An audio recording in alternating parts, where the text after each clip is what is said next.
Skeletal muscles are some of the most fascinating structures in your body. Their metabolic activity, their ability to contract and produce force is just remarkable. But some of your skeletal muscles can do a little bit more than just move your body and weights around. So in today's video, we're going to talk about 5 fascinating muscles in your body, some of which you probably didn't even know that you had. For example, the smallest muscle in your body helps to protect you. Others make your life a little bit more convenient. And we'll even talk about the strongest muscle in your body, which might surprise you. It's obviously going to be a muscular one. So let's jump right into this anatomical awesomeness.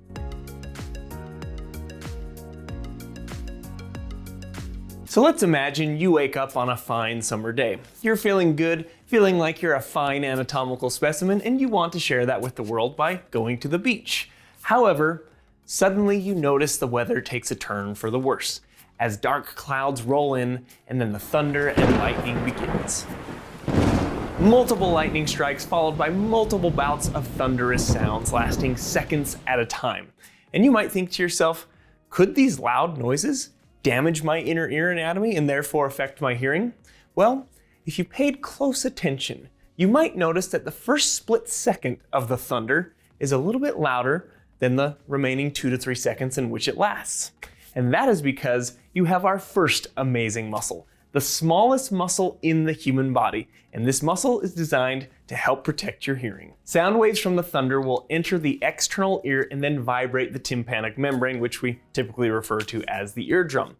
These vibrations from the eardrum will be transmitted through the ear ossicles, or these little ear bones, and into the delicate structures of the inner ear. Maybe you've heard of the cochlea, which will help you make sense of the sound. Now, if the sound gets too loud or reaches a certain threshold, this will trigger what's called the stapedius reflex, which is when this little muscle called the stapedius will contract and then dampen the vibrations of those bones and therefore the tympanic membrane, protecting your inner ear anatomy. And one thing I do want to mention is that the stapedius is not the only muscle in the middle ear that can help to dampen sound. There's also a muscle called the tensor tympani that can assist with this.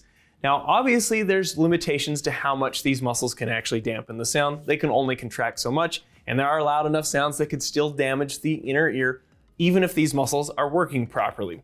Now, you also might remember mentioning that the first split second of the thunder might sound a little bit more loud because it takes a little bit of time for this reflex to fully engage.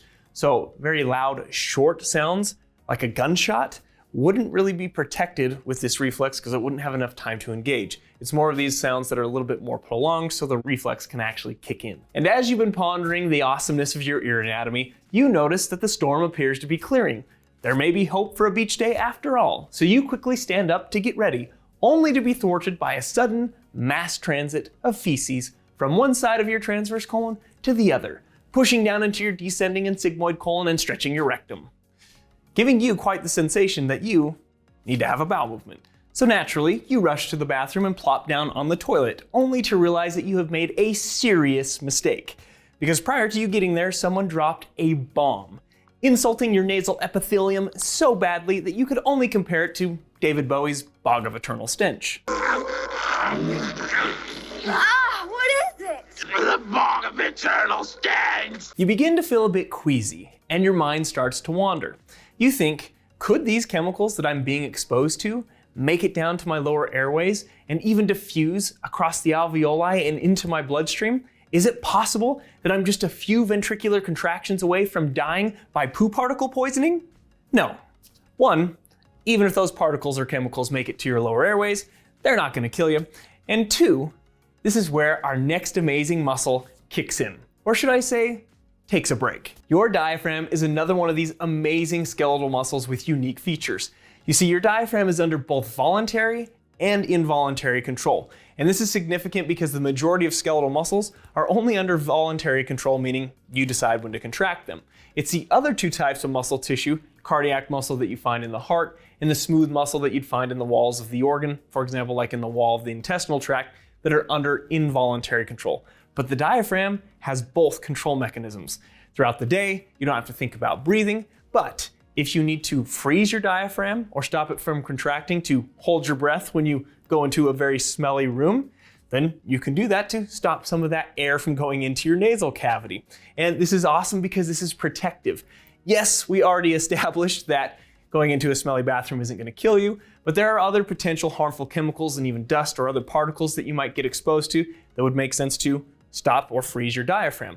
Also, when you jump into a body of water, you want to freeze the diaphragm so you don't bring water into your respiratory tract. But as you're sitting on the toilet holding your breath now, you know that you can only freeze your diaphragm for so long before you pass out and it just kicks back on again. And this stench truly feels eternal to you, like it really is going to last forever. So you make the executive decision to move to a different bathroom.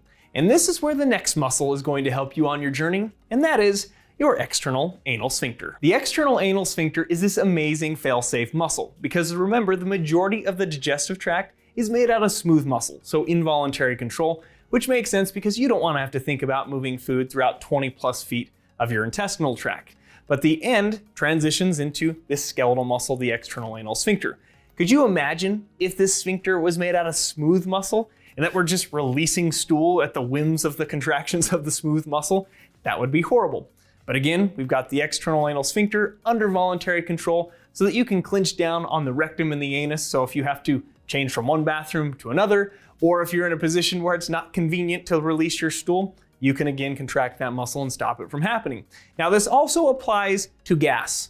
So next time you have a friend or a family member that farts or releases gas in your presence, and they say, "Oh, it was an accident, I didn't mean to," say to them what I would say to my friends and family. You know who you're talking to. I know anatomy inside and out, including rectal anatomy, and I'm not ashamed of it. You've got an external anal sphincter, so clinch down on that thing and release your gas elsewhere. Now, obviously, there are certain situations where the pressure inside the rectum and the anus could possibly overpower the contractile force or that clenching power of the external anal sphincter. And yes, in that situation, someone could have an accident. And since we're talking about accidents, we should also discuss the anatomy of sharting. If you've never heard of sharting, it's when someone tries to release gas or fart, and a little bit more comes out with it. In other words, it's like a miniature pooping of the pants.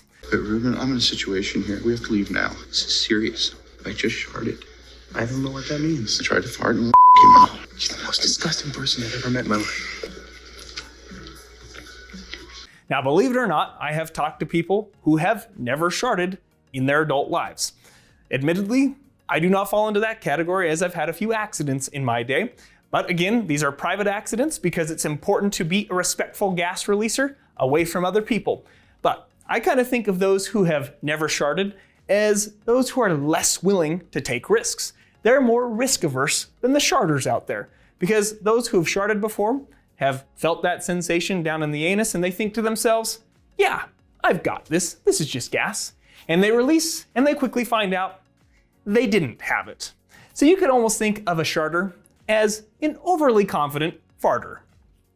And now that you've taken care of your private business, you stand up from the toilet similar to how you'd stand up from a squat while at the gym. And little did you know, while you were extending or straightening your knee, you had a muscle protecting your knee joint. Just above the knee joint and right on the femur, you'll find this small muscle called the articularis genus. And you can see these muscle fibers that I'm lifting up and pointing out with the probe. Now it attaches to the distal end of the femur, but it inserts into the tissue of the actual joint capsule. And what happens is when you actually bend your knee, the joint capsule will start to get tight or pulled tight when it's bent. But when you straighten the knee, that tissue potentially could bunch up and actually get pinched or entrapped within the knee joint. So instead, this articularis genus, every time the quads contract and straighten the knee, this muscle will contract and pull on that joint capsule, keeping that tissue tight to avoid or stop it from getting pinched or entrapped every time you straighten your knee. So now that you've been distracted by a storm, your bowel habits, and just your overall fascination with these muscles, you're a little bit tuckered out, and you decide you're gonna stay in, watch your favorite show, and eat some food. But who are we kidding here? You're an anatomy nerd now, and you can't stop thinking about the muscles involved with chewing your food. Which brings us to our final fascinating muscle. And this muscle is fascinating because it's often referred to as the strongest muscle in the human body. This is the masseter. And since we're so zoomed in, let me just tell you what we're looking at here. This is the right side of the jaw. You can even see the jawline here. And here's a cool salivary gland called the parotid gland just in front of the ear. But this masseter muscle attaches to your jawbone, the mandible, and when it contracts, it will elevate the mandible, what you might think of as biting down or closing your mouth. But what is it about this muscle that makes it so strong? Because as you can see, it's not a very big muscle, and the muscle fibers that make it up aren't any more special than the muscle fibers you'd find in other muscles throughout the body. The reason why this muscle is so strong has to do with leverage or mechanical advantage. Your muscles form lever systems with the bones that they attach to and move. And depending on the length and the shape of the bones and exactly where the muscle attaches to it will dictate the mechanical advantage and therefore the overall force output of the system. And this particular lever system that the masseter forms with the temporomandibular joint has tremendous mechanical advantage, and that's the reason why it can produce so much force. And depending on how you utilize the lever system, you can get varying degrees of force coming out of that system. For example, if you were to bite down on something with your front teeth, that would be producing less force at your front teeth than if you moved that structure or whatever you're biting down on to the back of your teeth. In other words, moving it closer to the fulcrum. Kind of similar to how you might try to cut something with scissors. If you moved it closer to the fulcrum, you'd have almost more cutting force than if you were trying to cut it with the tip of the scissors. And the last thing I want to mention for all of you science nerds out there is that I recently started a new course with one of my favorite learning tools, and that is Brilliant. Brilliant.org is an amazing interactive online learning platform for STEM subjects, and in my humble opinion, is one of the most fun and best ways to learn math, science, and computer science. And the course I recently started is called Exploring Data Visually. And for me, with creating YouTube videos and even going over research studies in medicine with my patients, I'm constantly needing to analyze and interpret data. And a big part of that is staring at charts, which was a big part of this amazing Brilliant course. So this definitely helped me to get a refresher, as well as learn new skills on how to view and analyze and interpret data more effectively. And this is only one of thousands of lessons that Brilliant offers, and they are constantly creating more. So you will definitely find multiple lessons that will fit your educational needs. So if you're interested in becoming a little bit more brilliant, might as well check this out, because if you go to brilliant.org/IHA, you can start a free 30-day trial. Plus, the first 200 people will get 20% off their annual subscription.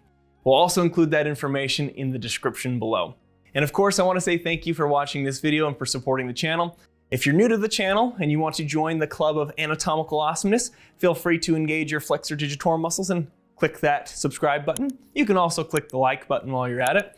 And let us know what you thought of the video in the comments. And of course, we'll see you next time.